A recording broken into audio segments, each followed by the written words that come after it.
Nós temos estudado sobre dons e baseado o nosso estudo no livro de 1 Coríntios, capítulo 12.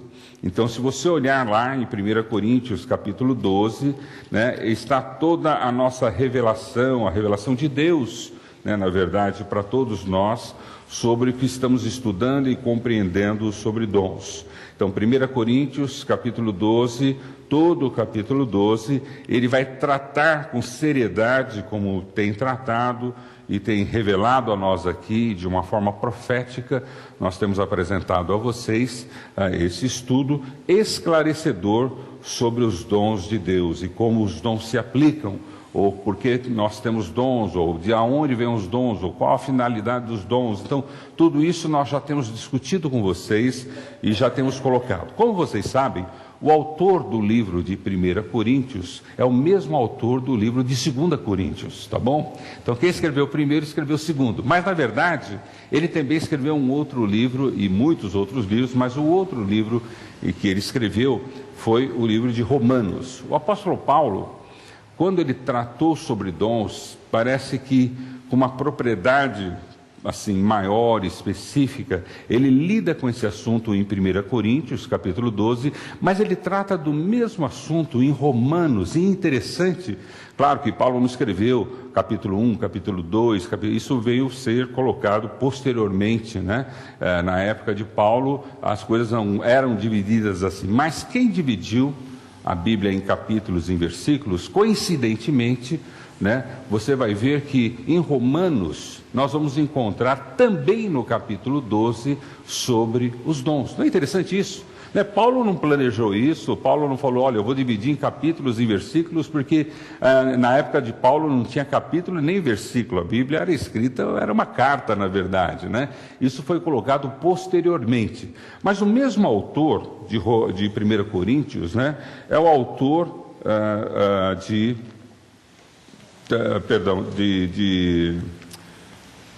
de Romanos, onde ele também, na altura do capítulo 12, no nosso caso, especificamente no capítulo 12, ele trata sobre o mesmo assunto. E hoje nós vamos falar especificamente sobre um dom talvez que possa ser o seu, um dom talvez que revele a natureza e o seu caráter que você possa ter em referência a esse dom.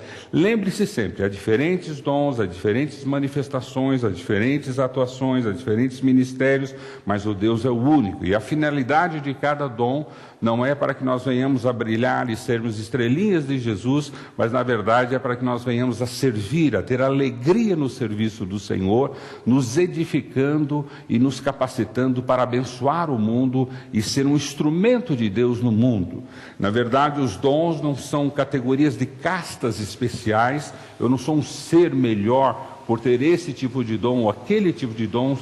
Todos os dons são importantes porque vêm de um mesmo Deus, vêm para um mesmo objetivo, vêm com o objetivo da edificação da igreja, para que a igreja realmente possa ser eficiente no seu trabalho de amar o mundo e de ajudar o mundo que precisa tanto de Deus. Mas interessante também, quem dividiu os capítulos e os versículos, se você observar ali em 1 Coríntios capítulo 12, o capítulo 12 todo fala sobre os dons. E quando vai entrar no capítulo 13, lógico que ele dá uma preparadinha antes nos versículos 31, ele coloca no capítulo 13 o caráter do dom e dos dons, que é o amor. Então, o capítulo 13 de 1 Coríntios vai tratar sobre amor. Agora, se nós formos para Romanos, vamos lá para Romanos, também que foi Paulo que escreveu, no capítulo 12, você vai ver que ali ele começa de uma forma resumida, não tão explícita como foi ali em 1 Coríntios. Ele também começa a falar sobre dons. Ele trabalha os dons de uma forma diferenciada para os romanos, mas o assunto é o mesmo, o objetivo é o mesmo. Ele fala com uma linguagem diferenciada. Ele fala, enquanto que em Coríntios ele está falando para gregos, e de verdade era gregos, tá bom? Né? E para os romanos ele está falando para os italianos, né? E os italianos ali, aqueles que gostam, né, de pizza, macaronada, né, aquela coisa toda. E os gregos, mais chegados no peixe, né, mas assim, quando ele fala aos gregos, e que é 1 Coríntios capítulo 12, ele vem com todo um tratamento e vem explicando de uma forma muito explícita sobre esse assunto. Quando ele trata o mesmo assunto com os italianos, em Romanos capítulo 12, ele já trata o assunto de uma forma diferenciada, mas com o mesmo enfoque, com a mesma ideia, com os mesmos princípios. E você vai ver que, diferente de 1 Coríntios, que o capítulo 13 fala sobre o amor, em Romanos ele antecipa esse assunto no versículo 9, né?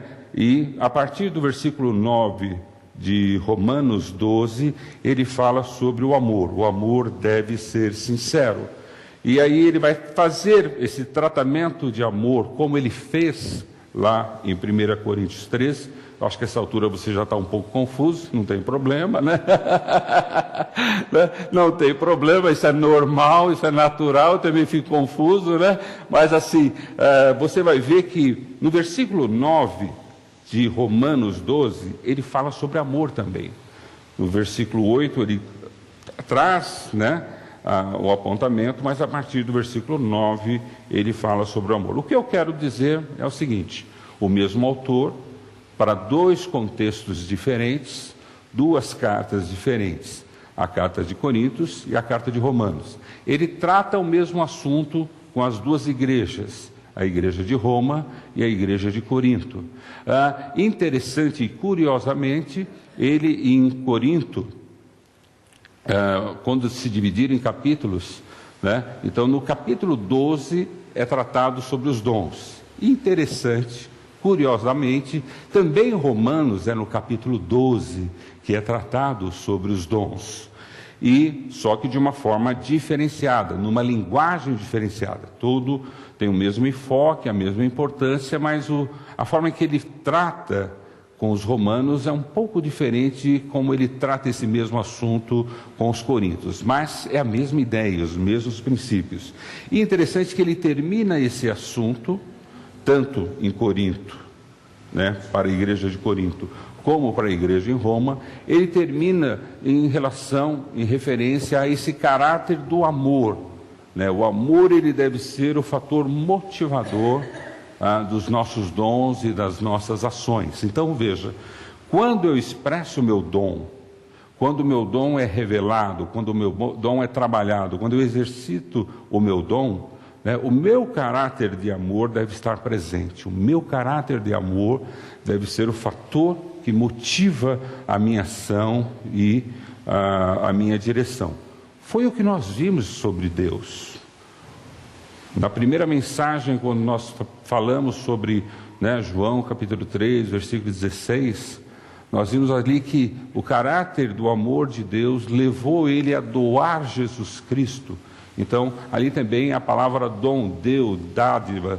Então, a forma como Deus deu foi através do seu amor. Então, nós vamos servir ao Senhor com os nossos dons através do caráter de amor que cada cristão precisa ter. E esse caráter de amor, ele só existe na minha vida se eu aceitar a Jesus. Se eu entregar a minha vida a Jesus, se a minha vida pertence a Ele e Ele está em mim, então eu tenho. O caráter de amor já está presente na minha vida e é esse caráter que vai me impulsionar realmente a exercitar o meu dom. Bom, introduzindo esse assunto, talvez para alguns um pouco confuso, mas para alguns uma curiosidade teológica ou metodológica interessante, o mais importante é você saber que esse mesmo assunto sobre os dons, o apóstolo Paulo trata em Romanos capítulo 12, que é o que eu gostaria de ler para vocês, do versículo 1 até o versículo 8. Diz assim: Portanto, irmãos, rogo-lhes pelas misericórdias de Deus que ofereçam em sacrifício vivo, santo e agradável a Deus. Este é o culto racional de vocês. Então aqui nós estamos vendo que Paulo está tentando nos levar ou nos apontando, né, para o que realmente vem a ser o nosso culto, o nosso serviço. Ele é um serviço vivo, ele é um sacrifício vivo. Deus não está interessado em sacrifício morto, moribundo, né? Crente que não faz nada, pessoas que oferecem um sacrifício, sabe, que não tem valor nenhum. Deus está interessado na nossa vida, na nossa alegria, na nossa disposição. Esse é o sacrifício vivo, é fazer esse trabalho com um banco de alimentos e arrecadar toneladas para ajudar pessoas carentes. Então, esse sacrifício que Deus espera de nós tem a ver com essa vivacidade da nossa vida cristã. Mas esse não é o ponto ainda.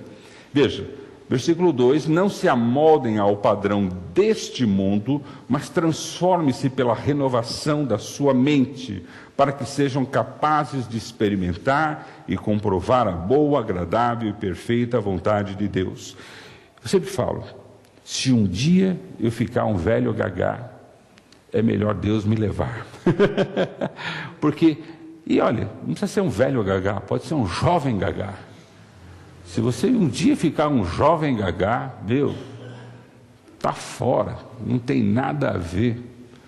Aqui diz que nós não podemos ser conformistas. Diz que nós não podemos, sabe, nos conformar com esse mundo, sabe, nos amoldar a essas estruturas, mas, pelo contrário, nós devemos renovar a nossa mente, ter uma mente renovada. Ter uma mente renovada é isso. A palavra renovada é assim, fazer ela de novo. Fazer ela de novo, começar de novo. É tipo aquele negócio do computador. Está dando defeito, desliga e liga. E se der defeito de novo, joga fora, porque não tem mais jeito, né? Mas uma hora ele vai funcionar. Sabe, renovar a nossa mente é começar de novo a cada dia. E é isso que o cristianismo, sabe, se dispõe. É a força que o cristianismo tem na nossa vida de nos fazer jovens a cada manhã. Não é bonito isso? Jovens a cada manhã. O dia que eu perder a minha capacidade de renovação, é melhor eu ir embora, gente. Porque a vida já acabou. O dia que o meu corpo físico parar de se renovar, ele está apontando que eu vou morrer fisicamente. O dia que a minha mente parar de se renovar, é que eu já morri e não sei. Mente renovada, para que sejam capazes, porque a capacidade vem dessa renovação. Você já renovou hoje você?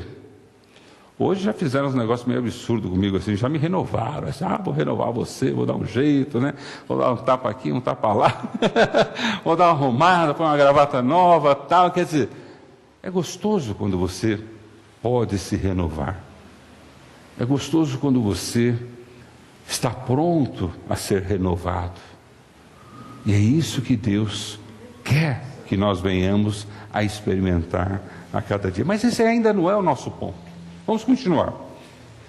Para que sejam capazes de experimentar e comprovar a boa, agradável e perfeita vontade de Deus. Por isso, versículo 3, pela graça que me foi dada, digo a todos vocês, ninguém tenha de si mesmo um conceito mais elevado do que deve ter, mas, ao contrário, tenha um conceito equilibrado, de acordo com a medida da fé que Deus lhe concedeu.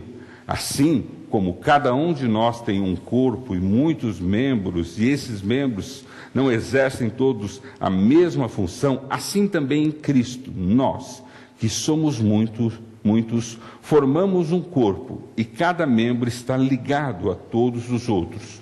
Temos diferentes dons, e tudo isso nós já vimos em 1 Coríntios, lembra, né? Todo esse assunto Já temos tratado nas mensagens anteriores, né?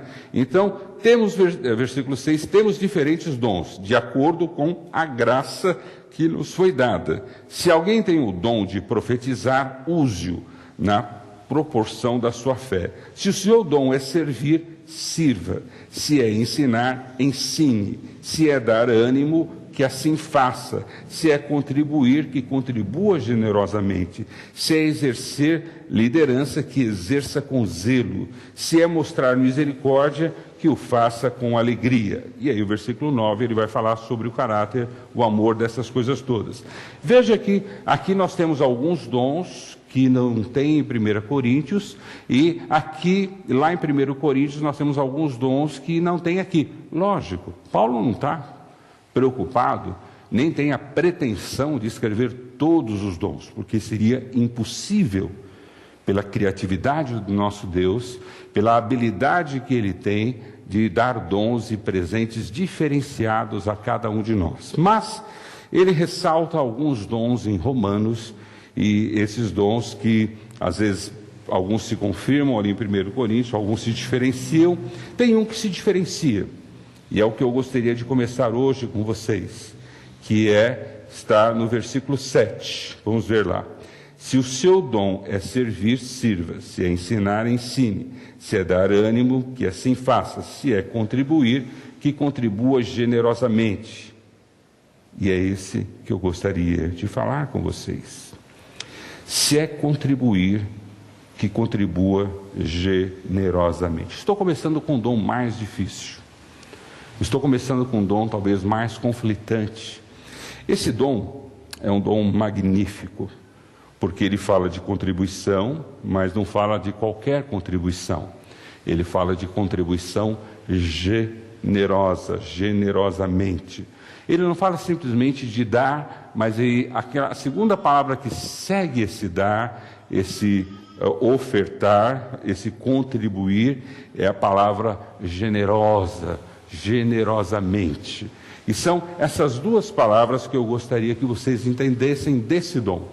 A pessoa que tem o dom de contribuir é aquela pessoa que tem uma predisposição, uma disposição natural em contribuir mesmo, financeiramente, de dar, de ofertar, de entender da parte de Deus que o seu papel é realmente entregar aquilo, colocar diante de Deus. Então, Deus dá a algumas pessoas o dom e a capacidade para esse dom, para que ela seja uma pessoa que venha a contribuir.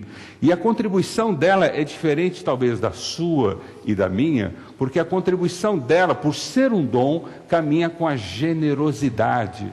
A generosidade é uma capacidade de você ver uma necessidade, de você ver um problema antes, talvez da própria pessoa, ou antes dele existir, e de uma forma generosa, de uma forma assim, de uma expressão natural, você vai e contribui com aquilo, você oferta com aquilo.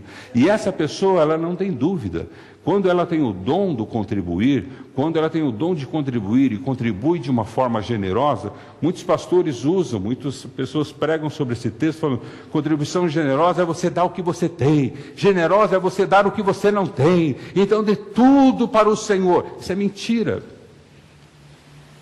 Deus não quer que você dê tudo para Ele. Deus quer que você dê sua vida para Ele. Mas quando é na área de contribuição, Deus espera que pelo menos você seja fiel nos dízimos e nas ofertas. Mas além disso, existem pessoas entre nós que têm o dom da generosidade, têm o dom da contribuição. E essa pessoa tem uma percepção e uma visão que talvez você, que não tem o dom dele, não consiga observar a necessidade. Ela não pergunta por que eu tenho que dar, qual é a razão que eu tenho que dar. Ela não busca uma explicação racional o porquê ela tem que ofertar. Ela simplesmente dá. Ela simplesmente planeja em dar, em ofertar. E quando ela faz isso, ela exercita o dom dela com alegria e o Senhor a capacita E a capacidade que essa pessoa tem, não é só na generosidade, no amor e no carinho que isso reflete o seu caráter, mas é na condição financeira ou material para essa pessoa exercer esse dom. Então, todas as pessoas têm esse dom. Puxa, seria o prazer de todos os pastores, mas não é verdade. Todas as pessoas têm que ter fidelidade, têm que ser justo, tem que agradar ao Senhor, tem que ofertar ao Senhor, tem que dizimar ao Senhor, mas existem pessoas entre nós que de uma forma sobrenatural dá além e de uma forma generosa. E a generosidade é assim, puxa, ela não precisava e ela fez.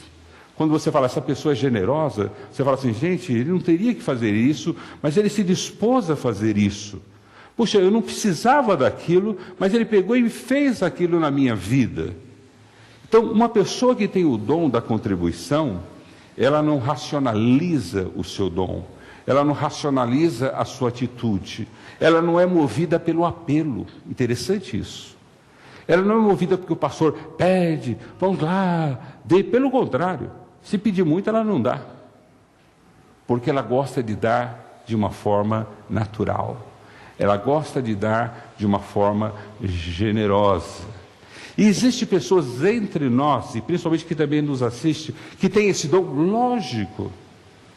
E são pessoas ricas? Não. Pode até ser, mas necessariamente não são pessoas ricas. A generosidade e o dom não tem a ver com a nossa capacidade pessoal, mas da capacidade que Deus nos dá. E quando você nasce com dom, Deus lhe dá no seu nascimento espiritual o dom da generosidade, você não mede esforços, você não mede, você não racionaliza aquilo que você está fazendo, você simplesmente faz.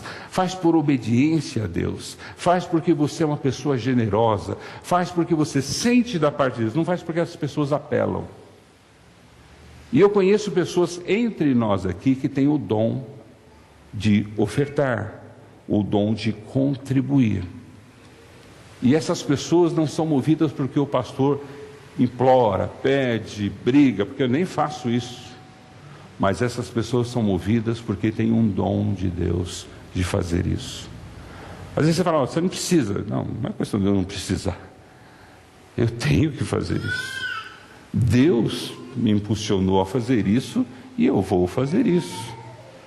O que você vai fazer, se vai se receber ou não, o que vai acontecer, não é problema meu. Eu só obedeço ao meu Deus que me deu esse dom de contribuir.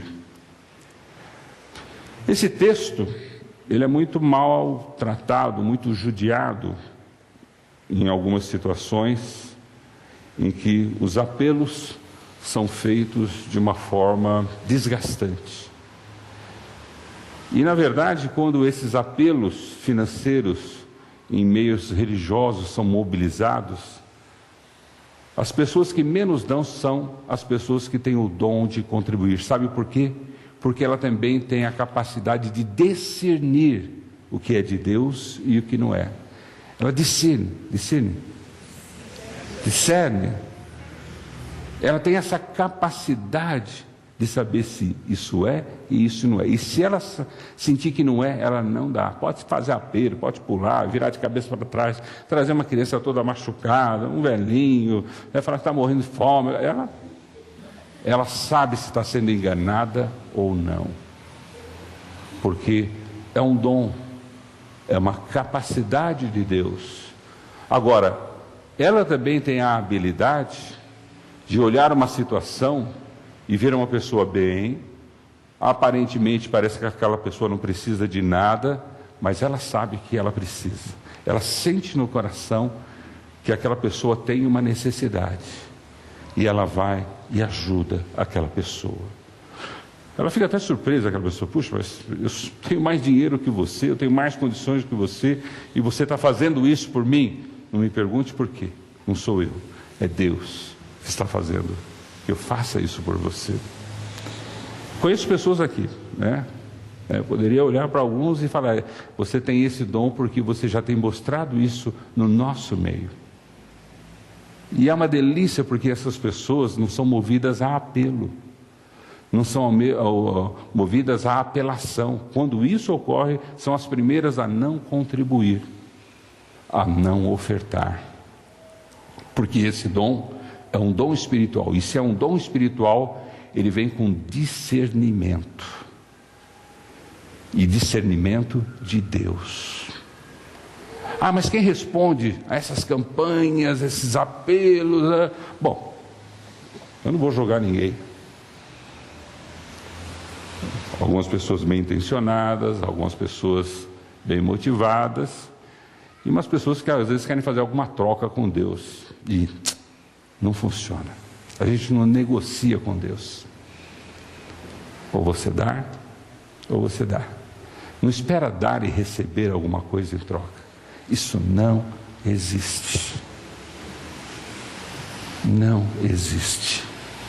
Tem tantas pessoas e tantas histórias de pessoas que perderam seu dinheiro, seu carro, até sua casa, na crença de que iriam receber de volta do Senhor aquilo 100 vezes mais. E pessoas que estão frustradas porque o Senhor não prometeu isso. E o Senhor não fará isso. Mas aquele texto diz que se nós deixarmos, pai, mãe, se deixar, não está falando de contribuir, ele está falando de uma atitude, de uma ação, de outra coisa, não tem a ver com dons. Quando você contribui, quando você dá a sua oferta, quando você dá o seu dízimo, isso é parte do seu culto a Deus. Mas quando você faz isso de uma forma generosa, isso é porque você tem um dom dentro de você, que te mobiliza a fazer aquilo que às vezes as pessoas nem percebem, ou nem notam, e aquilo é recebido. Eu tenho filhos maravilhosos, todos vocês sabem disso, todos os 3, e também os filhos que Deus nos deu depois de adulto, a minha nora, e o meu genro, a VV e o Steve.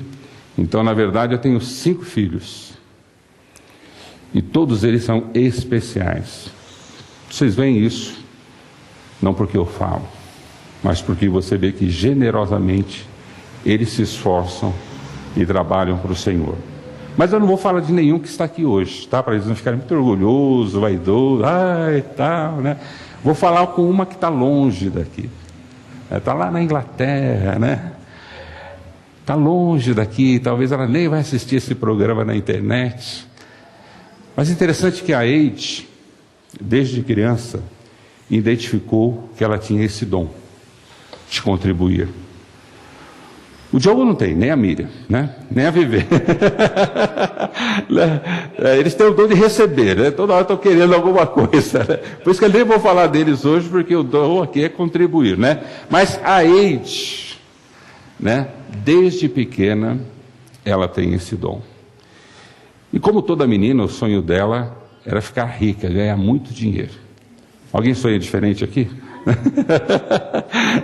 Acho que esse é o sonho que já passou pela cabeça de muita gente. Mas é interessante que ela sonhava isso pensando em ajudar as pessoas. Em ajudar as pessoas. Ela não sonhava isso, porque eu quero ter um carro, uma casa, não, eu quero ganhar muito dinheiro para ajudar bastante pessoas. Você fala assim, então, hoje ela é rica? Bom, ela é rica em vários aspectos, mas não tem muito dinheiro não. Mas assim, desde pequena, ela não é só dizimista, ela entrega o seu dízimo, a sua oferta, e daquilo que ela tem, generosamente, ela ajuda alguém. Dentro do seu dom de contribuição generosa, Deus deu um foco para ela. Então ela entregava o dízimo aqui na igreja, ela entregava a oferta aqui na igreja, ela ajudava algumas pessoas aqui na igreja, generosamente, mas além de ajudar algumas pessoas, o foco dela era ajudar filho e filhas de pastor. E o que ela ganhava, ou o que ela recebia, com o dinheiro que ela tinha, durante toda a experiência cristã dela, desde que ela aceitou Jesus Cristo, foi em dar o dízimo, dar oferta para a igreja, ajudar algumas pessoas, independente de serem filhos ou filhas de pastor, mas generosamente ela olhava com amor filhos e filhas de pastores que não tinham condições, e ela ofertava para isso. E ela tinha dinheiro para isso? Tinha. Deus sempre deu excelentes empregos para ela. Às vezes empregos e atividades que ela ganhava mais do que eu. Não é muito difícil, né, irmãos? Mas mais do que eu. E mesmo assim, ela fazia isso. Então a gente quer mandar um beijo para a Eide, né? A gente quer mandar um beijo para a Eide também. Um beijo, Eide. Tá. Mas assim, chega. Mas assim, quando ela foi se casar com Steve, que é o nosso genro querido e nosso filho querido, né? Foi o irlandês Viking que veio roubar minha filha aqui no Brasil. E hoje ela mora lá em Londres, né? Então, nós oramos muito por esse casamento, e oramos muito pela vida do Steven.